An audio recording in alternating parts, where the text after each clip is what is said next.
Welcome back, and it's Monday, July 17th in the MLB. Our three favorite picks are on the way. It's Austin, joined by Logan. Let's recap yesterday. A 2-2 day. Would have been an even day, but we did lose our 2-unit play of the day. Now moving to 1-1 on our 2-unit plays this season. Nerfy Nation got to wave the flags. Then you saw our totals. The Phillies one should have been a no sweat bet. They made us sweat that one out. And then if you had the Astros Angels under 9.5, was looking great. And then if you look at the final score, they scored a ton of runs at the end of that one. And then the Brewers and Reds, our 2-unit play of the day. Just no luck with some runners in scoring position there, but 2-2 day. Hey, we could certainly have done worse. We had done worse the previous days. Hopefully, it's a sign of things hopefully turning around. We got 3 player props today. We're switching up a little bit, but I got a good feeling. We got a good day coming, and let's just dive into my favorite picks. I'm gonna go first, Logan, and put you back, and you're gonna back clean up today, but hit go in second. But let's start with this guy. He was on the thumbnail yesterday. Won't be on the thumbnail today because it will be my second player prop. We're going to Shohei Ohtani. I'm taking his over 1.5 bases, currently minus 105 on DraftKings. Now, as I always say, if you can avoid playing any really player prop on FanDuel, I always say to try to avoid it because FanDuel is, I believe, one of the only books, if not the only book, where if Ohtani somehow does not play today and then he does pinch hit at the end of the game, they're going to grade it as a loss or win, depending on how he does. But every other book should avoid it if he does not start, which I anticipate him starting today, but always a concern if you can avoid if you're betting early on in the mornings when we post these videos. But you talk about yesterday, Ohtani. In his first at bat, he smoked 2 baseballs right down the line that were about a couple inches of being a home run. And then he had one scorched up the middle that was just happened to be right to the shortstop. But then he ended up obviously getting a home run in the 9th inning, so it didn't matter. So he ended up clutching up. But I expect him to get it done today against the Yankees and Luis Severino and their bullpen, which really hasn't been good recently. But you look at Severino, let's talk about him entering with a 7.38 ERA and a 1.08 WHIP. He hasn't been good on the road, 9.27 ERA and a .360 on-base percentage. He's also struggled versus lefties. Ohtani, obviously a lefty, allowing a .330 batting average with 11 extra base hits and only 88 plate appearances versus him. Now, I do think that Severino will pitch better today than he has pitched the last couple days. I'm not coming out here and saying Severino goes, throws a Domingo home run, perfect game, but I do think that he pitches a little bit better, but that doesn't mean that Ohtani can't get to him. And Ohtani's actually seen him before, 1-for-4 lifetime against him with a home run. Obviously, there is a chance where we need 2 hits out of Ohtani in case he wants to do singles, but I'll take chances with the guy with 34 home runs on the year. And you're looking at Luis Severino, got throwing 54% fastball, 22% changeup, 15% slider. I mean, this is Ohtani who's been crushing fastballs all year long. 348 expected batting average versus the 4-seamer, 281 versus the slider, and then you look at versus the changeup, and then 253 versus the slider. So, look, I don't need to tell you Ohtani's been having a great season. I don't need to come out here and tell you that. Could be traded at the deadline. We'll see exactly how the Angels navigate the trade deadline. But still, this again, Severino struggling all year long. 6th percentile hard hit percentage, 2nd percentile expected batting average, 4th in expected slugging. I mean, I can put up more Ohtani stats. 93rd in hard hit percentage, 97th in average exit velocity, 95th in expected batting average, 97th in barrel percentage. Just the guy that's getting the barrel the bat of the barrel. I mean, this guy getting the barrel of the bat on the baseball, and he's obviously doing good things with it. I trust him to get it done here today. Like I said, I don't need to tell you how good Ohtani has been this season. Really haven't bet on him a ton. I really like this thing. This is a great spot for him, and it maybe he can't get it done against Severino. The Yankees bullpen just has not been too great against lefties, too great recently, and they just had to use 6 bullpen guys and have lost in the 11th inning to the Rockies. So either way, I like Ohtani. I think he has a good chance to get us hopefully 2+ hits today, but if he wants to send one into the bleachers in his first at bat, I'll take our chances there. Obviously, going to probably bat second in their lineup. So we'll have plenty of plate opportunities for riding with Shohei Ohtani over 1.5 bases. But Logan, what's your play going to be? Yeah, I'm going to a player prop as well, and I'm taking an earns run prop. I'm taking Logan Webb of the Giants over 2.5 earned runs. Minus 115 odds on DraftKings is currently your best value there. Now, if you don't have DraftKings, you don't have this earn run type market, a pivot would either be the Reds team total over, or you could pick the full game over, and the full game likely does go over because that's how cursed this cold streak has been. I mean, it was hilarious yesterday. Austin and I were laughing. Of course, I was day early on the Mets. Once again, the Mets do come through in the clutch to get the win yesterday. I probably will be a day early on this one, and I'm hoping that I actually was a day early, and I'm hoping we see lots of runs and offense because yesterday the Reds let me down. They went 0 for 6 with runners in scoring position. They had the base runners. They just couldn't execute, and that's what I've talked about a lot of times with baseball. It's like, at the end of the day, I preach opportunities. I can't swing the bats for them. A guy can be waving on second base and no one hits him home. Also yesterday, what did not help this bet at all, the over full game over, was the strike zone being several inches off the plate. There's a reason why the Reds manager got ejected in the second inning. So today, hopefully we have more things working in our factor. And in this one, we're targeting Logan Webb specifically. 3.14 ERA and a 1.11 WHIP for Logan Webb on the year. Those are pretty decent numbers. One reason, though, I really do like this bet is because the Giants aren't afraid to get some length out of Logan Webb's start. Webb has won 7+ innings pitched in 3 out of his last 5 starts. The fact that they're going to stretch him just means that that's more run opportunities. And when Webb doesn't go 6 or 7 innings pitched, he likely has already allowed 3+ earned runs. Because if you kind of look at his game log, it's like, well, if he's only going like 4 or 5 innings pitched, it's because he's getting rocked. So I think there should be lots of hits and runs opportunities against Logan Webb specifically. You look at Logan Webb, 3+ earned runs in 3 out of his last 4 road starts.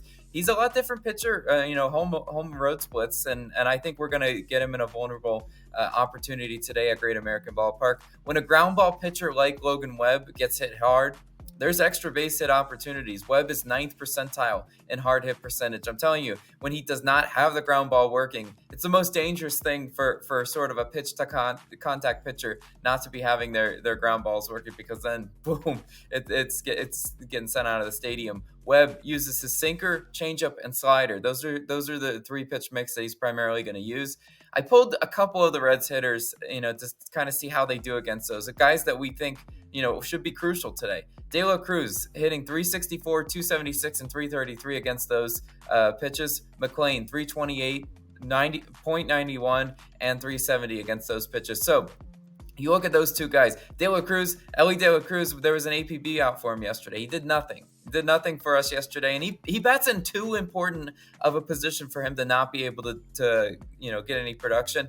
Today, I think we're actually going to see some production. I mean, he's hitting almost 300 in all 3 of those pitches that he's probably going to see Logan Webb use today. And when Logan Webb uses those pitches, those are also pitches that could be easily taken for a ride. Because I look at a sinker that doesn't sink, a slider that just hangs, a hanging slider, a changeup that just kind of hangs. Those are all pitches that if the Reds hitters are timing up their swings like I've seen them do most of the season, they should be able to put them for home runs if Logan Webb is making mistakes on those. Look at this Reds offense, 8th in runs, 13th in hits at home. Yesterday, they finally broke their shutout streak, and they looked decent offensively at times. They weren't consistent, though. I think they finally put it together today. And also, last point of note, Reds called up Christian Encarnacion Strand. He's likely going to provide a jolt for that offense. We've seen with teams like the Baltimore Orioles constantly calling up guys in their first few games with the team. They're just electric. Pitchers don't know how to attack them. I think he provides a jolt to this offense, and really, Logan Webb today, I think he's given up some earned runs. I think this Reds offense is going to definitely help us out with this bet. So that's why that's going to be my player prop today. But Austin, you got another one for us? What you got?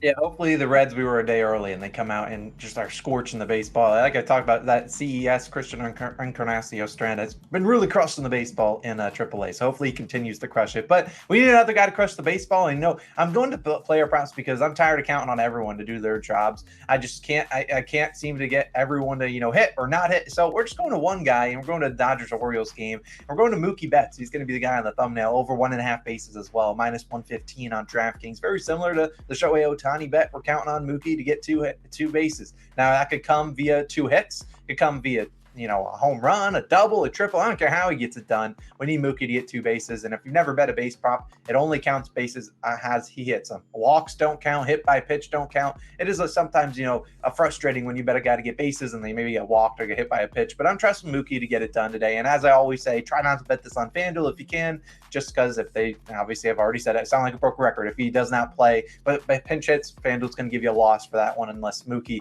clutches up in the 7th or 8th or 9th inning with a hit. But either way, this is a guy in Mookie that normally plays every day, bats lead off, and going to be on the road. So we could see 5 plate appearances for him today. Now, you look at Mookie on the year, batting .286, been pretty solid. In July, he's been scorching the baseball, hitting .405 with 5 doubles and 5 home runs for his 17 hits. And I think he even talked about when he stunk it up in the home run derby that he was hitting the baseball so well he didn't even practice for the home run derby, and it showed when he did not play well. But that doesn't matter here because we don't need a home run out of Mookie. And he's going to face Grayson Rodriguez, who will make his first start since May 26. Now, Rodriguez obviously had some struggles in his last couple starts in May. They sent him back down in the minors, said, go fix some things. And while I anticipate him to be better today, this is still a guy that obviously didn't really have it in his last couple starts, and we don't necessarily need him to pitch terribly today. It could just be his first at bat to Mookie Betts, a little bit of rust, and Mookie could take him for a ride. But Mookie still, you look at Rodriguez, allowing a 292 batting average to righties, 12 extra base hits in the 33 hits he's given up, and 113 total at bats. I say extra base hits because obviously we would love if it didn't require Mookie to get 2 hits, but probably going to need 2 hits out of him. But still, Grayson throwing 42% four seamers, 24% slider, and then 16% for the changeup, 16 for the cutter. You look at Mookie's batting averages respectively against all those pitches, pretty good splits against them, against all of them except really the changeup. But you look at Mookie, it has like a 50+% hard hit percentage against a lot of those pitches. And Grayson Rodriguez, a guy could hang up a couple of those off-speed pitches in the middle of the zone. And Mookie, obviously a guy that's having a career year home run wise, 27 home runs this year. He's 84th percentile in hard hit percentage, 92nd in average exit velocity, 93rd in expected batting average, 97th in expected slugging, and 100th in chase rate. This is not a guy in Mookie that really chases bad pitches, which sometimes leads to him getting walked sometimes. But still, I don't really see Grayson trying to pitch around a guy like Mookie Betts, where you got Freddie Freeman waiting, and he's a lefty, and Grayson struggled even worse versus lefty. So I think he's going to give him some hittable pitches, and I've seen Mookie do it time and time again. Obviously on the road, batting leadoff, should get plenty of opportunities. The over-under is 9.5. They're expecting runs in this game, and hopefully Mookie is contributing to that. So I'm liking Mookie over 1.5 bases, loving Shohei Ohtani over 1.5 bases, and then hopefully Logan Webb's giving up some earned runs. But Logan, you want to touch on, I know we don't have a nerfy today, but do you want to touch on one that we looked at but just aren't going to take it because we don't love it? Yeah, I mean, we sort of looked at the Mariners game in the late game spot. There's just, to me, there's a lot of home run power in there. Logan Gilbert, we know he throws hard, so again, I could see a solo home run ruining that one. We definitely do not want to force a nerfy. Like when you're kind of hitting that cold streak, you're coming out of the All-Star break like we are. The last thing we want to do is force one. We really did like the one we had yesterday, but you got to pick and choose your spots. Austin, I think all 3 of our player props stand a really good chance of cashing it. Hopefully we can get back on track and string together some winning days. Yeah, 100%. We don't want to force a nerfy, but we will take them when we love them. And yesterday we loved it, and it cashed. So either way, let's have a 3-0 day, desperately in need of a bounce back day. At the worst, a 2-1 day. Hopefully the people are swinging the bats well today on this Monday evening. But either way, we appreciate you guys. Let us know your favorite picks down below in the comments. Maybe we'll tell you guys. Drop a like, hit that subscribe button. We'll see you guys back on Tuesday for some dinger plays. We'll see you guys then. Peace.